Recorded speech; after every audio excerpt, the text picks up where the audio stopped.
ಪಿತನ ಸುತನ ಮತ್ತು ಪವಿತ್ರಾತ್ಮರ ನಾಮದಲ್ಲಿ ಆಮೆನ್. ದೇವ ನಾನ್ ನಿಮ್ಮನ್ನೇ ಸ್ತುತಿಸುವೆನು, ರಾಜ ನಾನ್ ನಿಮ್ಮನ್ನೇ ಸ್ತುತಿಸುವೆನು. ಸ್ತುತಿಪೇ ನೀವು ನಮ್ಮೊಂದಿಗಿರುವಿರಲ್ಲ. ಸ್ತುತಿಪೇ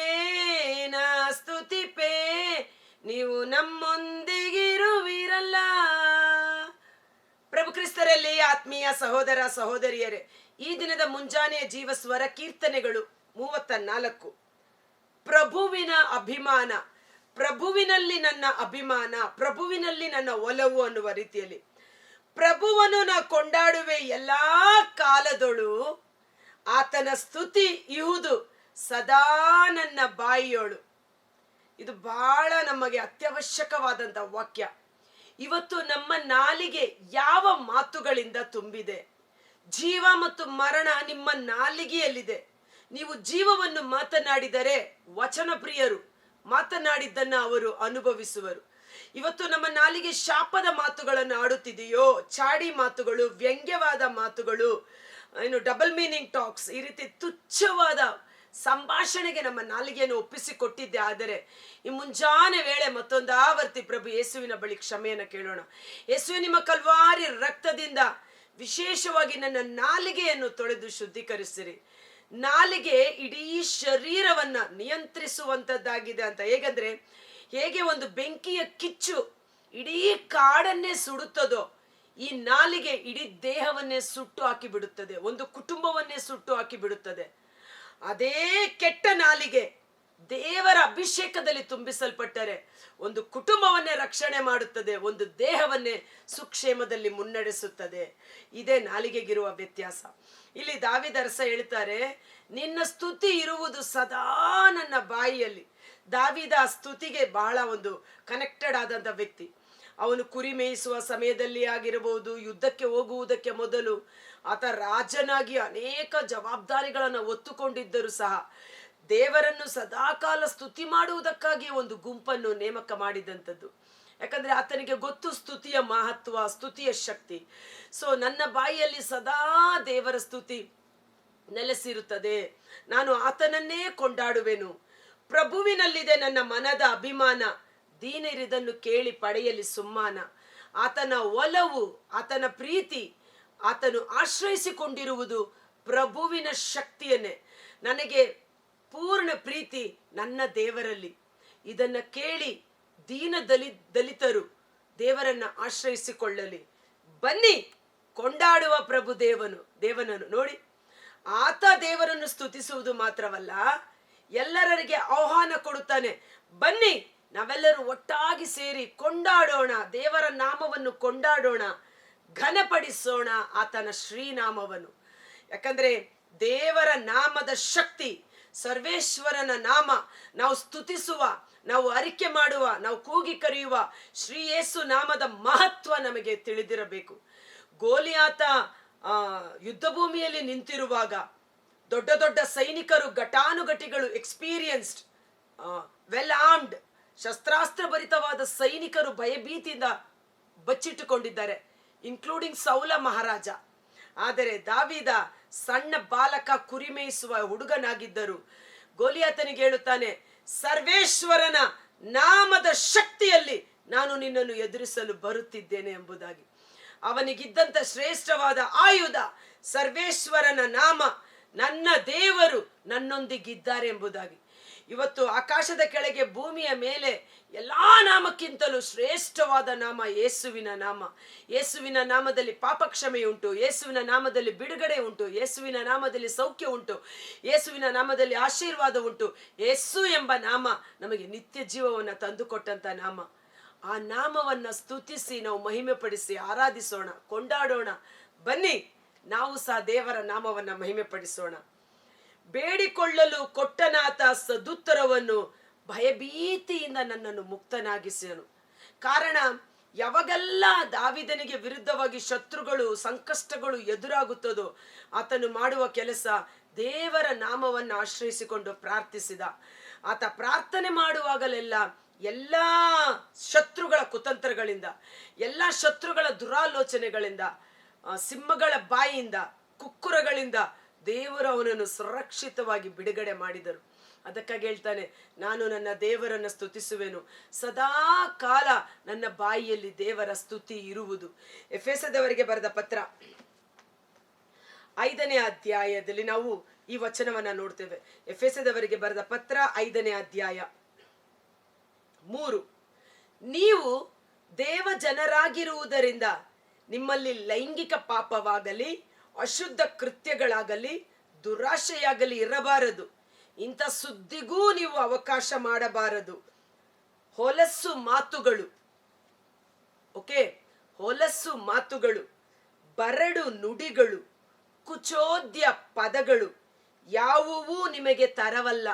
ಇವತ್ತು ನಮ್ಮ ನಾಲಿಗೆಯಿಂದ ಹೊಲಸು ಮಾತು, ವೇಸ್ಟ್ ಟಾಕ್ಸ್, ಬರಡಾದ ನುಡಿಗಳು, ಪ್ರಯೋಜನಕ್ಕಿಲ್ಲ, 1 ಗಂಟೆ ಮಾತಾಡಿ ಬರೋದು, ಅದರಿಂದ ನಮಗೆ ಏನೂ ಪ್ರಯೋಜನ ಇಲ್ಲದೆ ಇರುವಂಥದ್ದು. ಕುಚೋದ್ಯ ಪದಗಳು, ವ್ಯಂಗ್ಯವಾದ ಮಾತುಗಳು ಯಾವುವೂ ನಿಮಗೆ ತರವಲ್ಲ. ಬದಲಿಗೆ ನಾವೇನ್ ಮಾಡ್ಬೇಕಂತೆ, ಪ್ರತಿಯಾಗಿ ಸಮಯ ಸಿಗುವಾಗಲೆಲ್ಲ ದೇವರಿಗೆ ನೀವು ಕೃತಜ್ಞತಾ ಸ್ತುತಿ ಮಾಡಿರಿ. ವ್ಯಭಿಚಾರಿಗಳಿಗೂ, ಅಶ್ಲೀಲ ಕೃತ್ಯಗಳಲ್ಲಿ ಭಾಗವಹಿಸುವವರಿಗೂ, ದುರಾಶೆ ಉಳ್ಳವರಿಗೂ ಕ್ರಿಸ್ತ ಯೇಸುವಿನ ದೇವರ ಸಾಮ್ರಾಜ್ಯದಲ್ಲಿ ಹಕ್ಕು ಬಾಧ್ಯವಿಲ್ಲವೆಂದು ನಿಮಗೆ ಮನದಟ್ಟಾಗಿರಲಿ. ಇಂಥ ಮಾತುಗಳು ನಮಗೆ ತರವಲ್ಲ, ಇಂಥ ಮಾತುಗಳು ನಮಗೆ ಬೇಡ. ಬದಲಿಗೆ ಆ ಸಮಯವನ್ನ ವ್ಯರ್ಥವಾಗಿ ಹಾಳು ಮಾಡದೆ ದೇವರಿಗೆ ಕೃತಜ್ಞತಾ ಸ್ತುತಿಯನ್ನ ಸಲ್ಲಿಸೋಣ. ಅದೇ ಎಫೆಸದವರ ಬರೆದ ಪತ್ರ 5ನೇ ಅಧ್ಯಾಯ ವಚನ 16, ಈ ದಿನಗಳು ಕೆಟ್ಟ ದಿನಗಳಾಗಿರುವುದರಿಂದ ನಿಮಗಿರುವ ಸಮಯವನ್ನು, ಸದವಕಾಶವನ್ನು ಸದ್ವಿನಿಯೋಗ ಪಡಿಸಿಕೊಳ್ಳಿರಿ. ದೇವರು ನಮಗೆ ಕೊಟ್ಟಿರುವ ಸಮಯಕ್ಕೆ ಲೆಕ್ಕ ಕೇಳುತ್ತಾರೆ. ನಿಮ್ಮ ಸಮಯವನ್ನ ವ್ಯರ್ಥವಾದ ಸಂಭಾಷಣೆಗಳಲ್ಲಿ, ಕೆಲಸಕ್ಕೆ ಬಾರದ ವಿಷಯಗಳಿಗೆ ಬಿಟ್ಟು ಕೊಡಬೇಡಿ. ನಿಮ್ಮ ಸಮಯ ಬಹಳ ಅಮೂಲ್ಯವಾದುದು. ಸಮಯ ಸಿಕ್ಕಿದ್ರೆ ದೇವರ ಸನ್ನಿಧಾನದಲ್ಲಿ ಕುಳಿತು ಪ್ರಾರ್ಥನೆ ಮಾಡಿ, ದೇವರನ್ನ ಸ್ತುತಿಸಿ, ಭಕ್ತಿಗೀತೆಗಳಿಂದ ಹಾಡಿ, ದೇವರ ವಾಕ್ಯ ಓದಿ. ನಿಮ್ಮ ನಾಲಿಗೆ ಏನನ್ನ ಮಾತನಾಡುತ್ತೋ ಅದು ನಿಮ್ಮ ಶರೀರಕ್ಕೆ ದಿವ್ಯ ಔಷಧಿಯಾಗಿ ಮಾರ್ಪಾಡಾಗುತ್ತದೆ. ಬುದ್ಧಿಹೀನರಾಗಿರದೆ ಪ್ರಭುವಿನ ಚಿತ್ತವೇನೆಂದು ಗ್ರಹಿಸಿಕೊಳ್ಳಿರಿ. ಮದ್ಯಪಾನ ಮಾಡಿ ಮತ್ತರಾಗಬೇಡಿ, ಅದು ಪಾಪ ಕೃತ್ಯಗಳಿಗೆ ಎಡೆ ಮಾಡಿ ಕೊಡುತ್ತದೆ. ಇವತ್ತು ಮದ್ಯಪಾನ ಪಾಪ ಕೃತ್ಯಗಳಿಗೆ ಕರೆದೊಯ್ಯುತ್ತದೆ ಅಲ್ವಾ? ಅದೇ ರೀತಿ ಅಶ್ಲೀಲವಾದ ಸಂಭಾಷಣೆಗಳು, ಬರಡು ಮಾತುಗಳು, ಕುಚೋದ್ಯ ಪದಗಳು, ಚಾಡಿ ನುಡಿಗಳು ನಮಗೆ ತರವಲ್ಲ. ಬದಲಿಗೆ ಪವಿತ್ರಾತ್ಮ ಭರಿತರಾಗಿರಿ. ಕೀರ್ತನೆ, ಹಾಡು, ಭಕ್ತಿಗೀತೆ ಇವುಗಳಿಂದ ನಿಮ್ಮ ಭಾವಗಳನ್ನು ಪರಸ್ಪರ ವ್ಯಕ್ತಪಡಿಸಿರಿ. ಹೃದಯಾಂತರಾಳದಿಂದ ಹಾಡಿ ಪ್ರಭುವಿಗೆ ಸ್ತುತಿ ಸಲ್ಲಿಸಿರಿ. ನೋಡಿ, ಹೃದಯಾಂತರಾಳದಿಂದ ಹಾಡುಗಳನ್ನ ಹಾಡಿ ದೇವರಿಗೆ ಕೃತಜ್ಞತಾ ಸ್ತುತಿ ಸಲ್ಲಿಸಿರಿ. ಬೇಡಿಕೊಳ್ಳಲು ಕೊಟ್ಟನಾತ ಸದುತ್ತರವನ್ನು, ಭಯಭೀತಿಯಿಂದ ನನ್ನನ್ನು ಮುಕ್ತನಾಗಿಸಿಯನು. ಒಂದು ಕ್ಷಣ ಕಾಲ ನಾವು ನಮ್ಮ ಕಣ್ಗಳನ್ನ ಮುಚ್ಚೋಣ. ಈ ಮುಂಜಾನೆ ವೇಳೆ ಅದ್ಭುತಕರವಾದ ವಚನ. ಇವತ್ತು ನಮ್ಮ ನಾಲಿಗೆ ದೇವರಿಗೆ ಮೆಚ್ಚುಗೆಯಾದ ಮಾತುಗಳಾಗಿ ಮಾರ್ಪಾಡಾಗಲಿ.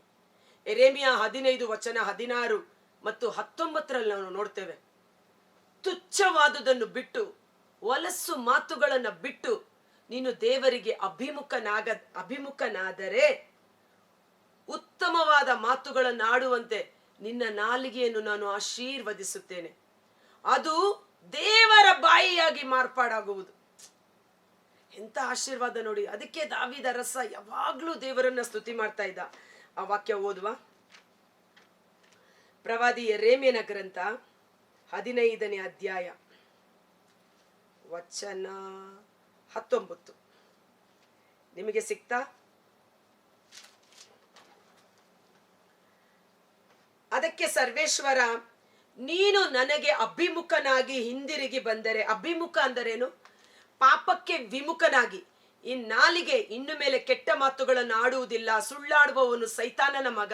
ಈ ನಾಲಿಗೆಯಿಂದ ನಾನು ಸುಳ್ಳು ಹೇಳುವುದಿಲ್ಲ, ಪರದೂಷಣೆ ಮಾಡುವುದಿಲ್ಲ.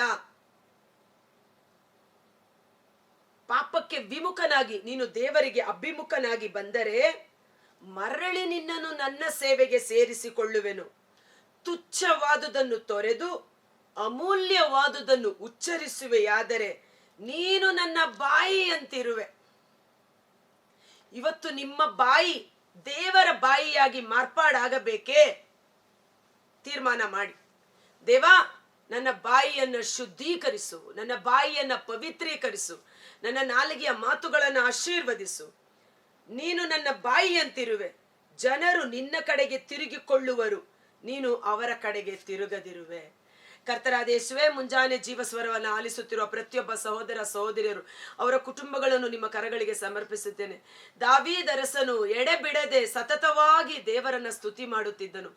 ಆತನ ಸ್ತುತಿ ಇರುವುದು ಸದಾ ನನ್ನ ಬಾಯಿಯಲ್ಲಿ ಎಂದು ಸ್ತುತಿಯ ಶಕ್ತಿಯನ್ನು ಕಂಡುಕೊಂಡಿದ್ದ ದಾವೀದ ಅರಸ ದೇವರ ಹೃದಯಕ್ಕೆ ಆಪ್ತನಾಗಿ ಅಚ್ಚುಮೆಚ್ಚಿನ ವ್ಯಕ್ತಿಯಾಗಿ ಮಾರ್ಪಟ್ಟ. ಸರ್ವೇಶ್ವರನ ನಾಮವನ್ನು ಘನಪಡಿಸೋಣ ಎಂದು, ಸರ್ವೇಶ್ವರನ ನಾಮ ನನ್ನ ಆಶ್ರಯ, ಸರ್ವೇಶ್ವರನ ನಾಮದ ಶಕ್ತಿಯಿಂದ ಗೋಲಿಯಾತನನ್ನು ಸಂಹರಿಸಿದ ರೀತಿಯಲ್ಲಿ ಆ ಯೇಸುವಿನ ನಾಮದ ಸ್ತುತಿ ನಮ್ಮ ಬಾಯಿಯಲ್ಲಿ ಅಭಿಷೇಕವಾಗಿ ತುಂಬಿಸಲ್ಪಡಲಿ.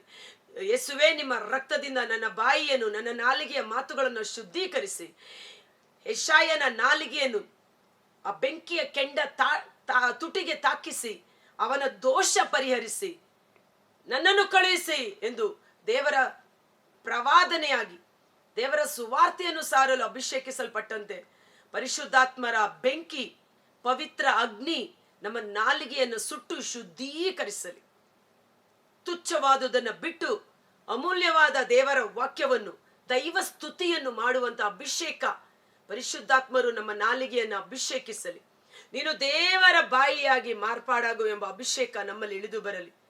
ನೀನು ಜೀವವನ್ನ ಮಾತನಾಡಿ ಆ ಜೀವ ನಿನ್ನಲ್ಲಿ ಕಾರ್ಯ ಮಾಡುವುದು. ಈ ಮುಂಜಾನೆ ವೇಳೆ ನಮ್ಮ ಬಾಯಿ ಮಾತು, ಹೃದಯದ ಧ್ಯಾನ ದೇವರಿಗೆ ಮೆಚ್ಚುಗೆಯಾಗಿ ಮಾರ್ಪಾಡಾಗುವಂತೆ ಪರಿಶುದ್ಧಾತ್ಮರೇ ನನ್ನ ನಾಲಿಗೆಯನ್ನು ವಶಪಡಿಸಿಕೊಳ್ಳಿರಿ. ನಾಲಿಗೆಯನ್ನು ನಿಯಂತ್ರಿಸುವವನು ಇಡೀ ದೇಹವನ್ನೇ ನಿಯಂತ್ರಿಸಿದವನಿಗೆ ಸಮಾನ. ಹತೋಟಿ ಇಲ್ಲದ ಈ ನಾಲಿಗೆ ಪವಿತ್ರಾತ್ಮರಿಗೆ ಅಧೀನವಾಗಲಿ. ಈ ನಾಲಿಗೆ ದೈವಸ್ತುತಿ ಮಾಡಲು, ದೇವರ ವಾಕ್ಯವನ್ನ ಸಾರಲು, ಕಷ್ಟದಲ್ಲಿ, ರೋಗದಲ್ಲಿ, ದುಃಖದಲ್ಲಿರುವವರನ್ನ ಸಂತೈಸುವ ಜೀವ ವೃಕ್ಷದ ನಾಲಿಗೆಯಾಗಿ ಮಾರ್ಪಾಡಾಗುವಂತೆ ಪರಿಶುದ್ಧಾತ್ಮರು ನಮ್ಮೊಬ್ಬೊಬ್ಬರನ್ನು ಅಭಿಷೇಕಿಸಿ ಸತ್ಯದ ಸನ್ಮಾರ್ಗದಲ್ಲಿ ಮುನ್ನಡೆಸಲಿ. ಯೇಸುವಿನ ಅದ್ಭುತಕರವಾದ ನಾಮದಲ್ಲಿ ಪ್ರಾರ್ಥಿಸಿ ಬೇಡಿ ಹೊಂದಿಕೊಳ್ಳುತ್ತೇವೆ. ಆಮೆನ್. God bless you. ದೇವರು ನಿಮ್ಮನ್ನು ಹೆಚ್ಚಾಗಿ ಆಶೀರ್ವದಿಸಲಿ. ಅದ್ಭುತಕರವಾದ ವಚನ. ನಾವು ಸಹ ಅದನ್ನು ಪ್ರಾಕ್ಟೀಸ್ ಮಾಡೋಣ. ಪ್ರಾಕ್ಟೀಸ್ ಮಾಡದ ಹೊರತು ಯಾವುದು ನಮ್ಮಲ್ಲಿ ಕಾರ್ಯ ಮಾಡಲು ಸಾಧ್ಯವಿಲ್ಲ. ತುಚ್ಛವಾದುದನ್ನು ಬಿಟ್ಟು ಅಮೂಲ್ಯವಾದ ದೇವರ ವಾಕ್ಯ ಮಾತನಾಡುವಂತೆ ದೈವ ಸ್ತುತಿ ನಮ್ಮ ನಾಲಿಗೆಯಲ್ಲಿ ಸದಾ ಕಾಲ ತಂಗಿರುವಂತಾಗಲಿ. Thank you. ಈ ವಿಡಿಯೋ ಲಿಂಕನ್ನು ಪರರಿಗೂ ಶೇರ್ ಮಾಡಿ.